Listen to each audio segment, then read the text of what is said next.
Welcome to Your Story Education's in-depth learning session today. Today's topic is going to be on team management in the age of social distancing. And we're honored to have Shraddha Sharma and Saravir Singh join us here for today's discussion. A quick intro for today's topic. So the COVID-19 virus has disrupted and rearranged the workplace with breathtaking speed. In the span of a couple of months, organizations across every sector have sent millions of employees home to work remotely. Without warning, and in many cases, without preparation of any kind, managers have been thrust into the position of leading virtual teams, many for the first time.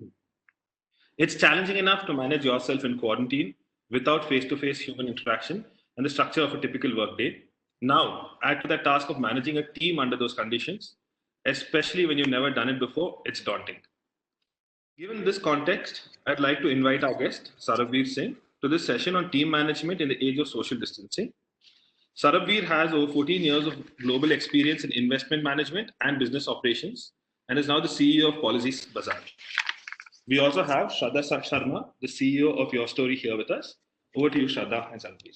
I have had the great fortune and privilege of having Saravir as my boss. If there is a definition, and I'm just going on record to say that if there is a definition, I don't know, good, bad, all those are very subjective, but a secure boss. We all understand what a secure, encouraging, and a boss who stands with you means. Then Saravir has been that to me and to many people. I know him. I've had the fortune of knowing him very closely. Huge respect to have him over here, and what better discussion than to talk about team management. But unfortunately, in the times of crisis, because the world, as we know, is changing every second, every minute. We are all grappling with new ways of working. Like in Bengaluru, I'm here, and people have started coming to office in very small numbers, but in many cities it's still closed. It's very, very different reality. So let's take a step back. And Saravir, I want to ask you, what has changed fundamentally when it comes to the world of work? What do you see as changing fundamentally? Yeah, so I guess Shraddha, thanks for the kind words. And yeah, I think as you said, a lot has changed in the last 2 months, right? I mean, even in January, we had no idea that this is what was in store for us this year. I think fundamentally what has changed, actually, I would divide companies into two halves. So I think there is one set of companies which have had a huge loss in business, actually. So they are struggling to figure out what is the business model, what else should they do, what are the, how much runway do they have, what's going to happen next. So those are, I think, a very stressful and a different set of circumstances. And then there is a few companies or a number of companies who are actually getting a lot of business out of this, out of this current circumstance. And they are actually struggling or learning how to cope with demand, how to make sure that they can continue to serve customers. And both sets of companies have a very human problem, which is that every employee is a family member, is a human first, right?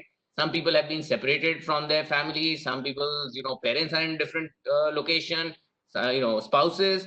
So I think people are also coping first with what has hit them, and they're trying to figure out what they should do.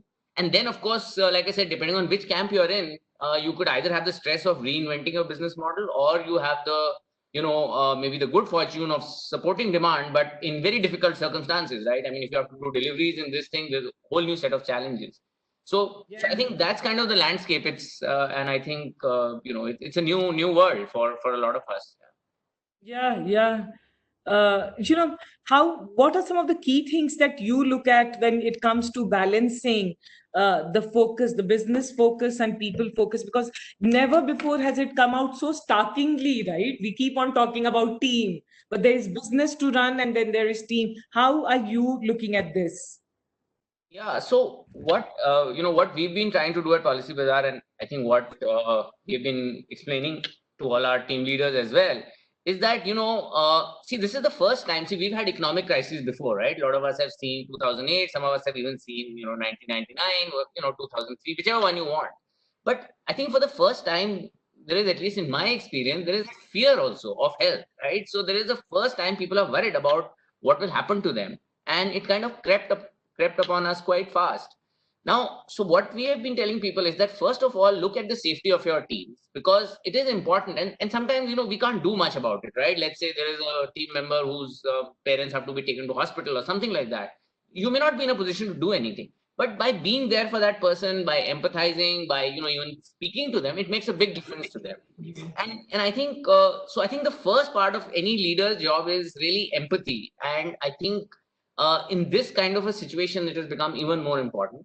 The second, I think, is to declutter, because the truth of the matter is that everybody, I think, at least I feel that most business leaders know their goals, right? Or should at least.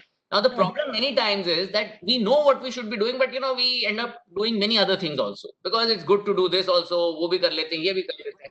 So I think once you are a little bit comfortable or clear about the health side, I think the next step is to stop doing, discretionary activities, because there is no point in this stage of creating artificial stress and doing things.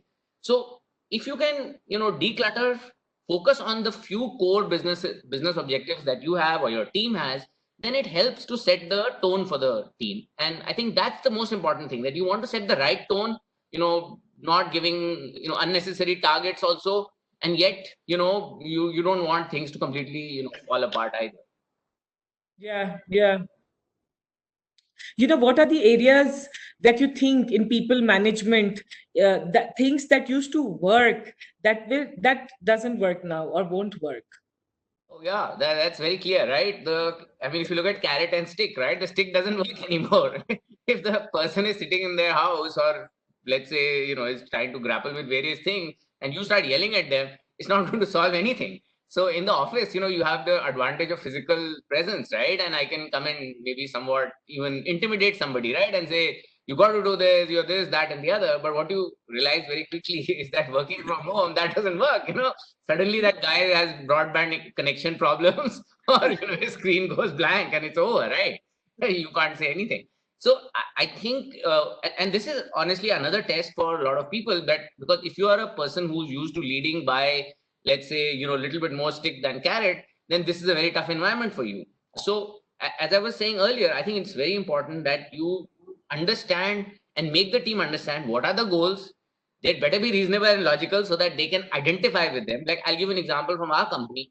Once we said that people want health insurance policies in the middle of this crisis, or life insurance policies, we should provide them, because it will give them some, comfort, some satisfaction.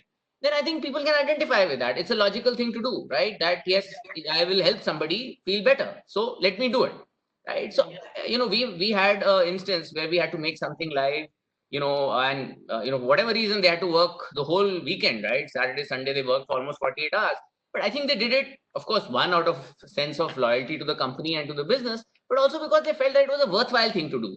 So I think it's really important that you bring meaning, again, it's a soft term, right? But I think bringing meaning to work is really important. And I think I think a good leader is somebody who doesn't impose their objectives on other people. It's rather to make those people achieve their objectives, which in turn will will help you achieve yours. Because if you project yourself on everybody else, then it tends to fall apart. At least when you can't have a big stick. Yeah. And I have seen what you are saying holds true, because you have been a leader like that. Saraveer, I also want to ask you, like you were saying, like, today we all, without exception, where people who are managing teams are seeing a very diverse set of people coming together to work. And I would say every era is so different. And the expectations are growing and uncertainties are growing. How are you managing expectations with your team? Yeah, when we started, so for us, March is the biggest month for any insurance company or insurance distributor. So we were actually having a pretty good March till 18th, 19th, or whatever. So the fear in the team was that we are having a really good month, and if suddenly we have to work from home, and we have over 10,000 agents who have to then start working from home, it will sort of fall apart, and all the hard work that we've done will come to will not be worth anything. So, that was the concern and fear that we started with. But luckily, we were able to, I think, again, the hard work of a lot of people, we were able to make the transition to work from home. And we actually, ended up having, a great month. So I think the fear sort of gave way to a little bit of relief and sort of joy that we were doing well. And then I think, human beings are such that we very quickly adjust our expectations, right? In March, we would have been happy with even half of last year's revenue because we did more. Now, suddenly in April and May, we want to do, obviously a lot more than what we did last year. So I think now the first part was just to see whether we would adjust to the new reality. Having adjusted, I think now the pressure is, to kind of continue that effort. And the other thing I'll tell you is that what happens in a crisis is that initially everybody rises to the occasion, right? People were working 20 hours a day. I mean, plus you can't go anywhere, right? So everybody was working very hard, right? No complaints, everything was going great. Then slowly, as things got more normal, people started saying like, "Ye kya kar rahe hain hum," right? I mean, घर पे बैठे हुए इतना काम क्यों हो रहा है? Right? And then slowly some people started slipping, and various things started happening. So I think it's the problem sort of keeps moving, right? And I think now a lot of people I know are quite keen to go back to work, and they're missing their colleagues and the camaraderie and everything. And of course, I think the fear still remains because, like I said, the amazing part of this whole situation is that there is a fear which, especially when you see something around you, it gets invoked, right? Yeah. If you just watch on TV, you're happy, right? It's okay, you're fine. And luckily, we all are in that segment of the population where touchwood, really God is kind. We really not facing as much real issues. So it's easy to be happy. But when you suddenly see something happen to someone around you or something, then you get jolted out. I mean, where I live, you can actually see people walking down the highway, and suddenly the whole thing becomes very real, right? When you see something like that. So Yeah. it's a process. Yeah, it is an everyday process. So I want to understand that what are some of the effective ways you think that managers can be in touch with their teams, and what are you doing? Yeah, so I think what we were very clear right from upfront was that we need to over communicate. So again, this is a bit of a cliche, but I think this is one of those which is correct, that you really need to over communicate in a situation like this, even if it's not like super required, and you may be sort of repeating the same thing. People like to hear from you. So what we have done is that we obviously have a regular set of meetings that we do, which we have made sure that we continue to do those in this period as well.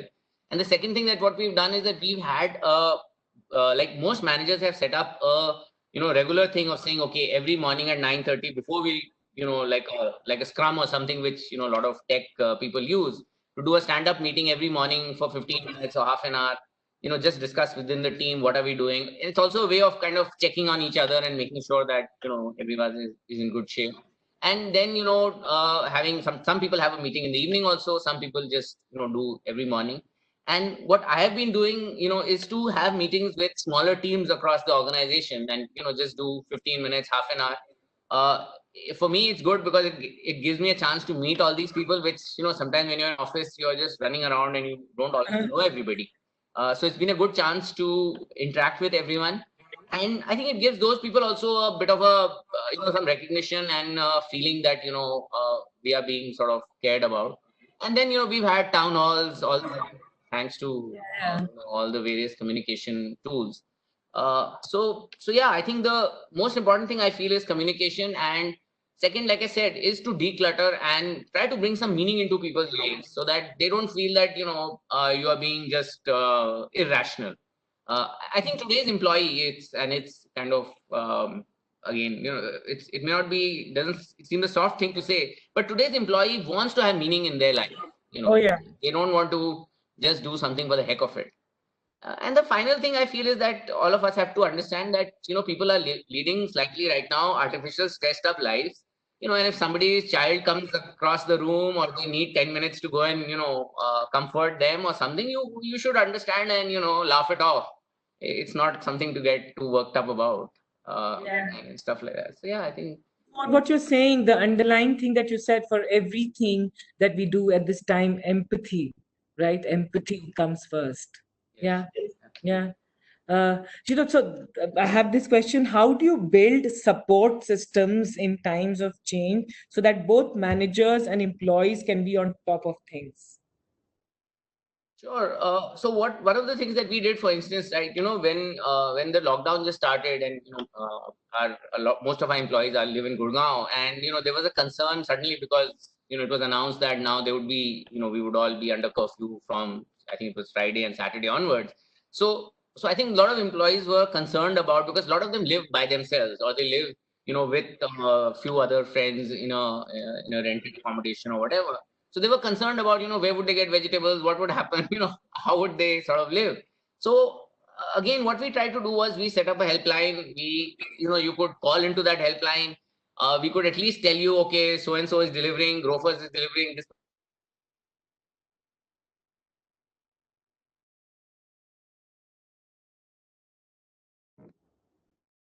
Is it live?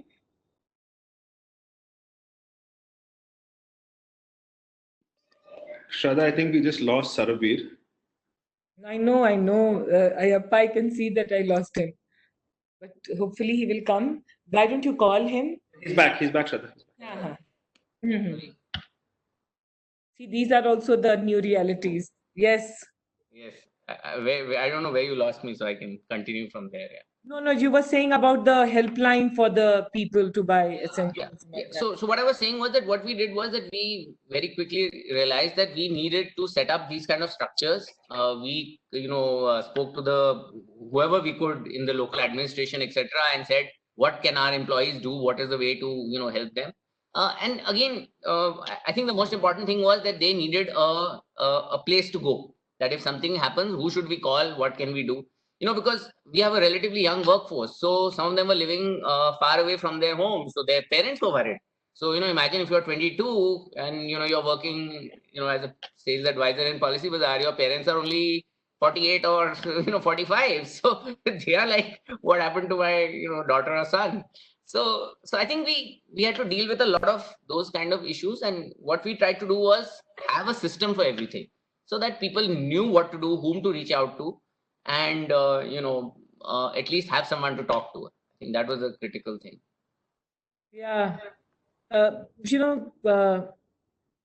So right now the biggest thing is which everyone is talking about is during the lockdown, and especially now that you're saying young and very diverse workforce is the stress and the mental stress, loneliness, those kind of real emotions are now surfacing far more than earlier.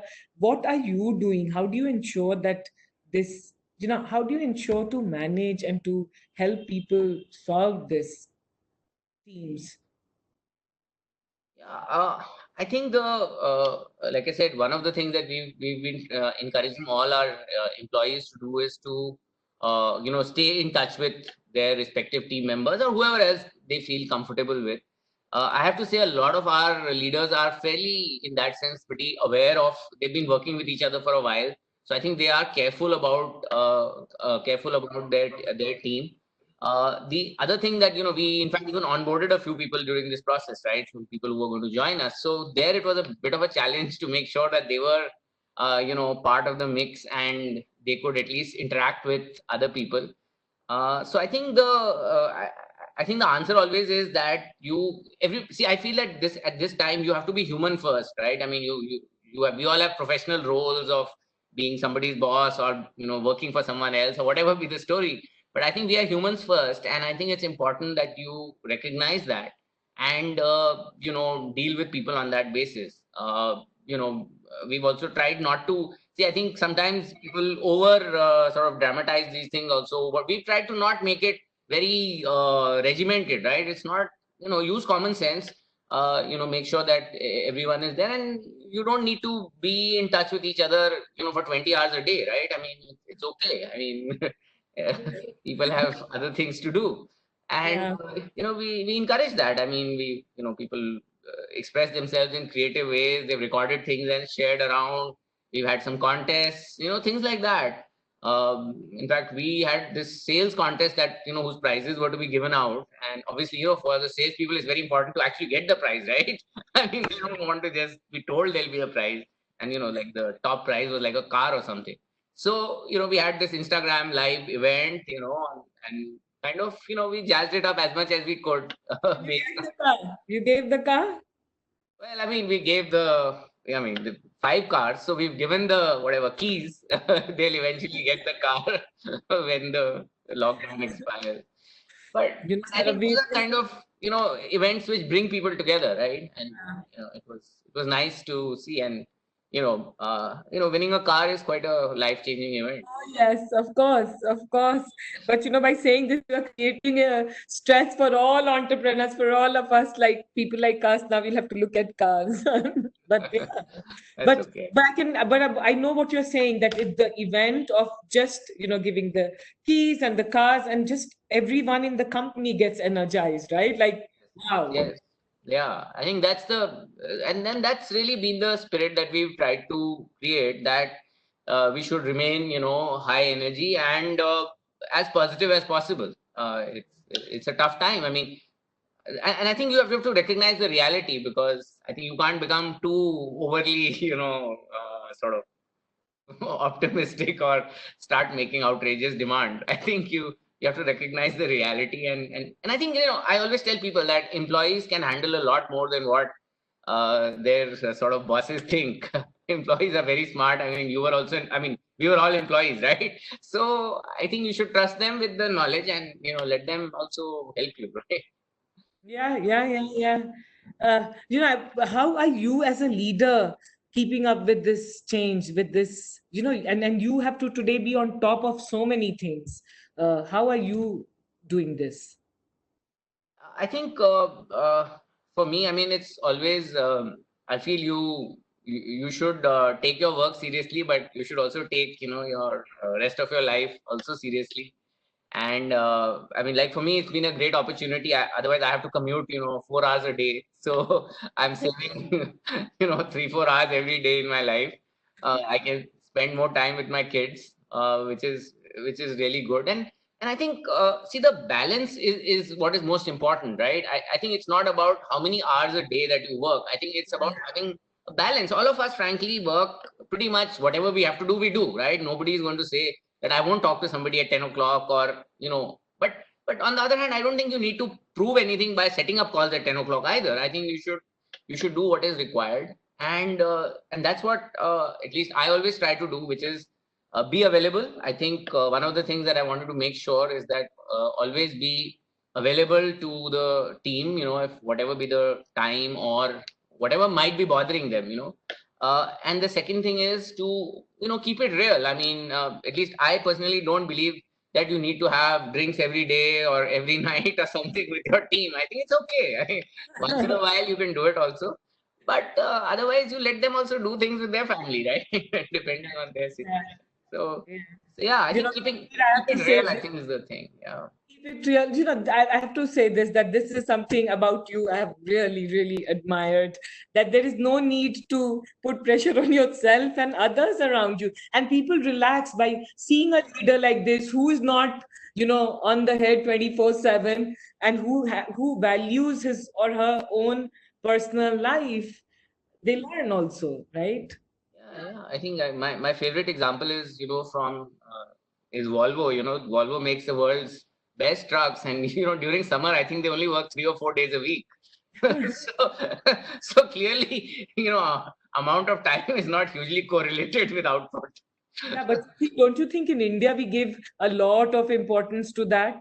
Like how many hours you are in the office? I think that's a change, no? That will change. Do you think? You're right. I think we do, and also, I always argue the other side of the argument also, that we are we are a country which is developing, so we need to work harder, right? I mean, we have to work harder than others to catch up. So I think some part of that is true, but I do feel, I worked abroad also, and now in India for the last 14, 15 years, I do feel that sometimes we overdo it. I think we over focus on the amount of hours versus the quality. And but again, I think it's I'm sure it'll improve. But I think events like this will hopefully make people realize. Like, I'll give you another example. I think Policybazaar has been thinking of doing work from home, or some part of people working from home, for a long time. And I think we had a small experiment going. It used to start, shut down. We kept saying, no, it's not possible, this, that, and the other. And then in 2 weeks, we went from 0 to 100% of our workforce working from home. And now everybody's like, oh, it wasn't so hard. But so I think these are events which will change everybody. I think we are always now going to have people working from home. It will certainly give us a chance to hire different types of people. For instance, women who have just had kids or something who couldn't, come to work every day. But if they are good salespeople, see, what is our business? Our business is helping people buy insurance. And if you can sitting at home, maybe you work only 4 hours a day, but we'll have a variable pay structure for you. And if you're really good at selling it, you'll do great. And you can, and in our system, you can make a lot of money also. Our system is very clear. The person who sells more makes more money. So actually, it's opened up a whole new set of opportunities for us. We were planning to go to the south. We were, thinking of which location, how much, investment will it take, all that. Now we don't need to worry about it. We can be in Chennai, we can be in Coimbatore, Hyderabad, Salem, wherever we want to be, because we'll have just 50 people working there. So I think if we can, I hope that we will continue this, because it will give us an opportunity to hire a more diverse set of people, and I think a more productive and effective workforce, because now we are not bound by you must come in the morning at 10 o'clock and that kind of stuff. Yeah. Sarveer, I'm just asking you, the most difficult thing to change is mindset, right? And if you see, of course, exceptions are always there, and more exceptions are growing. But India has always been, yes, you are right that we're developing nation and we need to work harder. But India has always been about office itne baje aao aur itne baje jao, और office आओ और चेहरा दिखाओ, और and जो manager है, जब तक मैनेजर नहीं जाता है तुम मत जाओ, right? Like an manager is going to stay till 10 11 at night, and you also stay. All these things, do you think will change a little bit now that we're living in a new reality? Yeah, I hope they do, Shraddha, but I feel that these things change very slowly, and I think events like this will hopefully be a step function in some of these for some people. But I also fear that depending on how long this lasts, what will also happen is that we tend to slip back into our old prejudices very quickly, right? And every situation serves some people well and doesn't serve other people, right? So again, I would like to say that yes, this will be a big change and everything will be better after this, but I would wait till it happens, because what I've seen is people slip back into old modes very, very quickly. Yeah. But like you said, it is changing. I think in general, people are beginning to get the message that output is more important than input, right? How many hours you spend is less important. And I think that, again, I don't think we are that evolved yet, but some of the people outside, for instance, they have systems, right? They say that don't stay in office after 6 o'clock, right? Or 5 o'clock, whatever. We aren't there yet, but I think we are improving for sure. No, but what you're saying is so important. Output is important than the input. And business world today is all about that, right? Like you have to have the outcome. Yeah. Sarveer, this is a new question that comes to my mind, and I'm going to be asking you, which I just thought while we were discussing this. When it comes to team management and everything, of course, there's so many nuances and so many dynamics, but I always look at the role of a leader, the role a leader plays, because somewhere to me, it's very, the analogy would be looking at parents, right? Looking at parents at home, that you can say all the big things, you can, give the big bhashan and everything, but how are you doing, behaving, conducting yourself is so important. And I have seen you closely, and I know the person you are, and that's why, like, the kind of person you've been. I want to take something from your leaf book, from their book, that things that you do, things which you're conscious of, that I have to do this, I have to be this, and things that you're conscious that I won't do, because you are today the CEO of a company, a high growing company, a phenomenal company, and there's so many different kinds of people you'll have to deal with, and people will look up to you. So what are things that you do consciously and things that you don't do? No, I think the analogy that you made is very appropriate, that I think in the end people look at your actions rather than your words, right? I mean, you can say a lot of things, but if you don't do those things, then very soon people ignore what you say. See, for me, it's also a new challenge because I've only been here for the last 6 months. So It's also, becoming a part of the company, yet, doing things which are a bit different than they were earlier. So it's a fine balance that you need to draw, right? It's a successful company. The company has been doing extremely well. So the first thing is you want to make sure that things continue, and then you got to build on it, because otherwise, what are you doing here? So I think I've always believed few things. One is that I think there is no shame in saying I don't know. I think you should always, especially in a new situation, you should ask questions. And many times when you ask basic questions, a lot of sort of events unfold, right? And people realize that what we've been doing may not be the best way to do things. And the second thing, at least one rule I always had, is never ask someone to do something that you are not willing to do, right? So if I am not, and I give you an example, like I've spent a lot of time, listening to calls or talking to agents and stuff like that, because I feel that that's where where Policybazaar's strength lies, right? These are the people who are doing the real work, right? They are doing the real selling. So it's not hard, right, to sit in a conference room and make PowerPoint slides and say that this strategy and that strategy is not hard. But when you have to talk to a real customer and explain to them why they should buy health insurance or life insurance, right, that's when you realize what this business is all about, right? And those are the real heroes, in my opinion, right? They are the people who are fighting the battle. And I feel that you should always be aware of what is the real strength of the company, what is happening over there, how are they being treated, are they doing well, are they happy, are they sad, and then work your way up. Because I always feel that management is not necessarily the harder part, right? They're obviously, the people in Policybazaar are extremely smart. I mean, we have a super talented team. That's why the company has reached where it has. So I don't think I need to worry too much about them. I want to make sure that we are doing the basics right. And I understand the basics myself. I don't want anyone else to be a interpreter between me and the agents. And like I said, you should be willing to do everything yourself, right? In terms of how policies are sold, what is, how it works. And when you do those two things, right, when you're willing to do the work that you're asking someone else to do, and you are taking the time to understand the details, I think then, hopefully people start to respect you a little bit. And then, the relationship becomes easier. Because see, none of us can ever be, always be the smartest person in the room, right? Sometimes you are, and sometimes somebody else is. And I think recognizing that, that self-awareness, it helps a lot. And that's, I mean, frankly, that's really my approach, that always do things yourself. If I want you to come to office at 9:30, then I should be there at 9 o'clock. I can't ask others to do something that I'm not willing to do. So that's what I always believe in. I mean, even if it's making PowerPoint presentation, I'm still willing to do it myself. It's not, it's not, it may be a waste of time, you can argue. But I think till you are willing to keep it real and do things yourself. If I'll give you another example. If I ask you and say, okay, if I say, okay, you are, whatever, head of operations or whatever, why don't you go and talk to the agents, right? They'll say, "ठीक है, कर लेंगे." But when they see me talking to them and doing it regularly every, 2 weeks or 4 weeks or whatever, then the whole organization gets the message, right? That this is an important thing. And I think actions have to speak louder than words, always. Yeah, it's like walking the talk, right? Yeah. No, wow. So yeah, what I'm again, and I've seen you do that, is being in the trenches with your soldiers and not just like all the time, just be there with them, in the battleground. Thank you.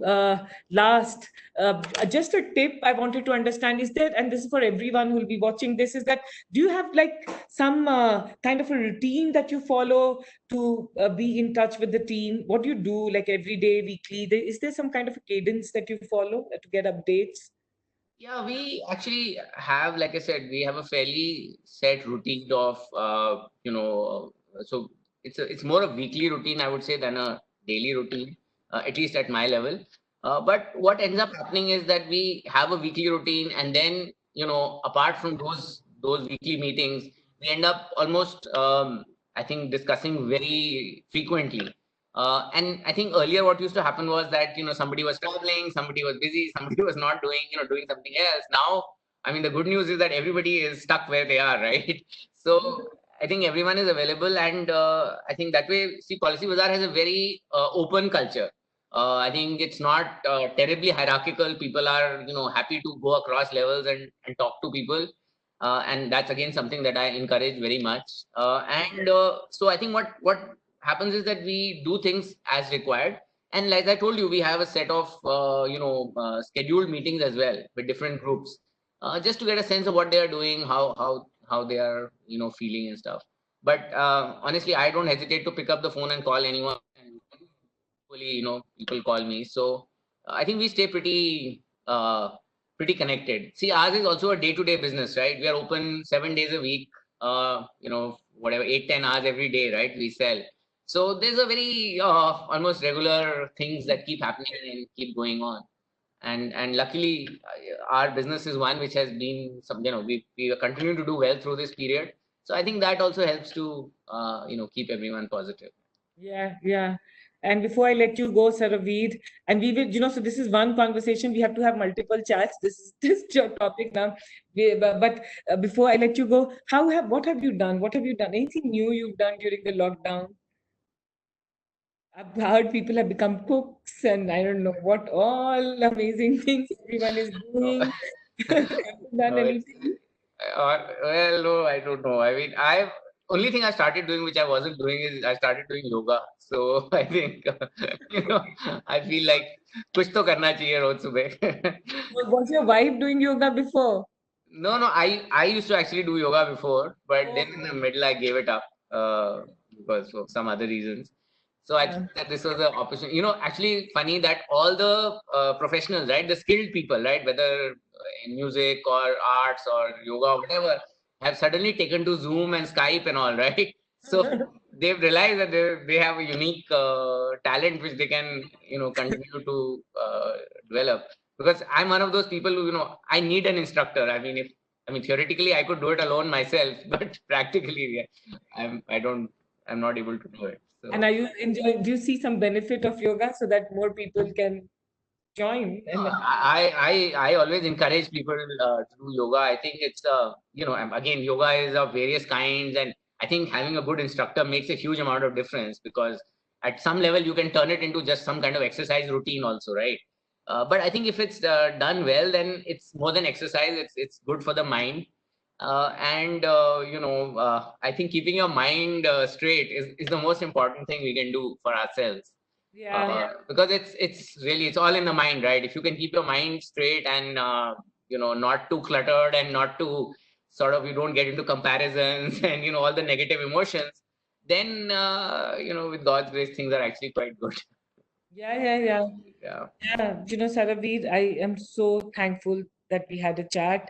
Again, I'm saying I really look up to you, not for being my boss or stuff like that. I just think that we need more people like you, secure, not jargon oriented, real life. I see, when whatever you said, I feel that you are one person who stands with people, and that's what leaders have to be, and that's what team management is all about. Yeah. Thank you for this conversation. Thank you for the kind words. Yeah. No, these are real words, and we'll see you in more conversations. We want to hear more from you. Yeah, thank you. Thanks a lot. Thank you. Thanks.